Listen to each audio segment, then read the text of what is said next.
as far as keeping up with it and searching out that, you have to think about this, okay? Give me a second to think about it myself, how I want to say this. But we haven't changed. People, we as a people have not changed.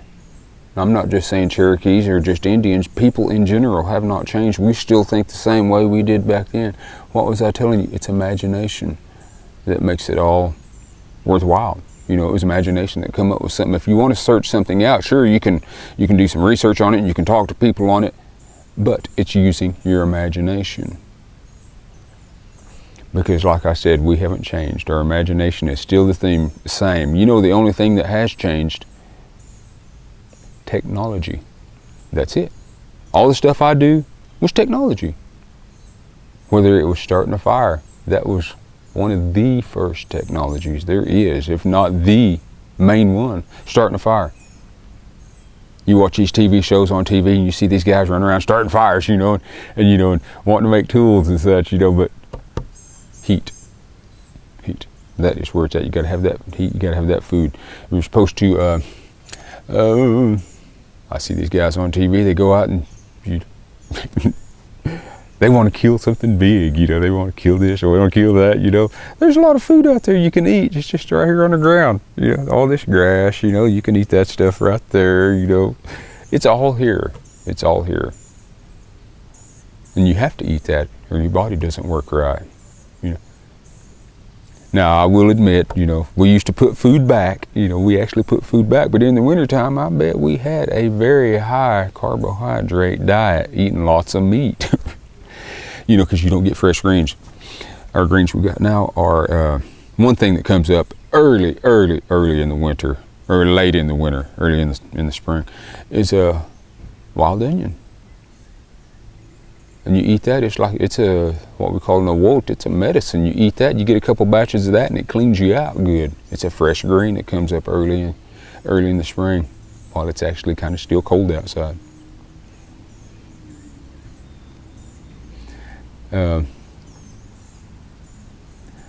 But yeah, seek all that stuff out.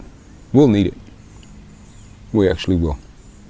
We are going to need that. You see a lot of people out here nowadays. I mean, I grew up, okay.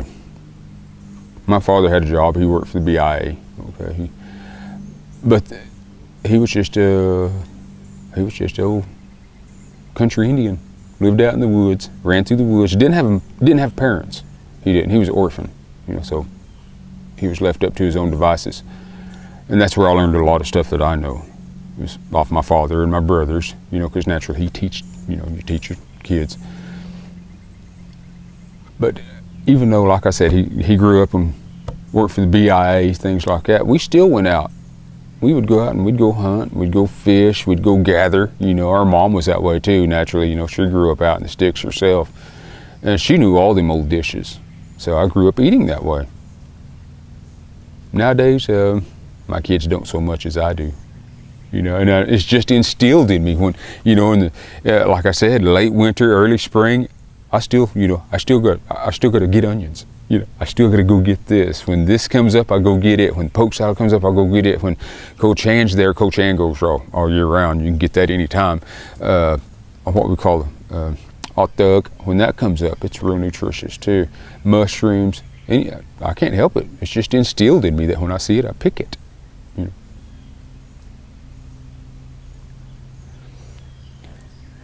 But word about mushrooms, don't just eat any mushroom. You have to know them, but there's a lot of them out there that you can eat. There's a bunch of them out there that you can eat. My wife, we were watching TV the other day, my wife looks at me and she says, huh? She said, look at that, wishy, you know, they were selling them things. They had little one, you know, what I consider little ones, you know, about this big. They sold that thing for about $250. And my wife said, dang, I didn't know we was eating that good. I said, oh yeah.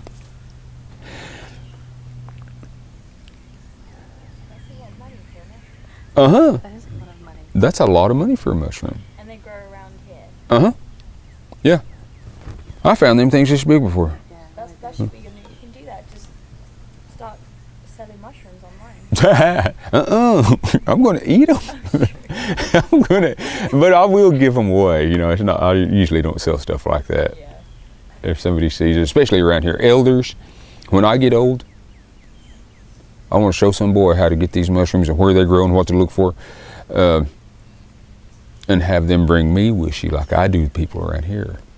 If they're elderly and they can't get out, but I know they want mushrooms and I know they crave that food like I'm going to, I want to show somebody so it just keeps getting passed on. Same way with hunting, okay? Getting back to that hunting we talked about. When you're a hunter, that actually means something else, okay? Being a hunter and being a warrior, okay? All of our clans, our 7 clans, everybody in there, even though they were known for certain things, they're all warriors. Every one of them is a warrior. Every one of them's a hunter, okay? But they're there for the good of the tribe itself, okay? The good of the town, they're put there for that, okay? When you're at that age, when you go hunting and you bring back food, okay, you're not feeding yourself, okay? You're feeding the whole tribe. You are, as a hunter, feeding young ones and old ones who cannot feed themselves. When you are a warrior, you're taking care of young ones and old ones that can't take care of themselves. But as you know, when you take game, we should actually be thankful for it, and I ask people this all the time, I'll say, how many people are, I'll ask a crowd of people, I'll say, how many of you all pray before you eat? That's something we've got away from,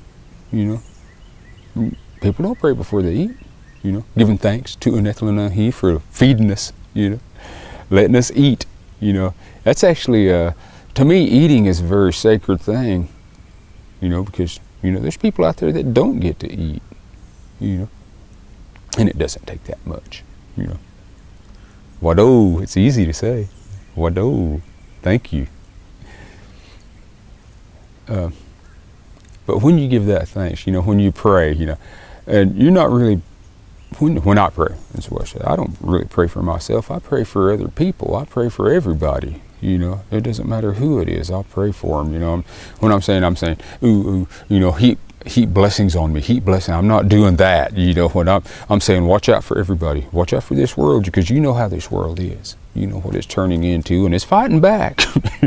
We've done some damage to it, and it just finally put up with it. It was timid, but it's fighting back, and it can get vicious if it wants to. But pray for the world, pray for all the people that's in the world, because words are real strong. Unethlanahee, when he blew life into us, we still breathe that same air he blew into us, okay? And so that, how strong it was, it brought us to life. And so, with that being said, when you speak to people, you should speak kind words to them, because that same power that come into us and brought us to life comes back out as words. Those are strong. Words are real strong. You should always be nice to people. Now, that's my word for the day. I'd like to tell everybody that. I'll quit preaching now. Okay. But that is a good way to be. Well, with that, I want to say, don't go honey. I should say. Don't go honey. Everybody. I'll see you again. Until we meet again, is how you say it, because we don't actually say goodbye. That no native tribe says goodbye. We say, we'll see you again. No, if not here, no. Up there, we'll see each other again.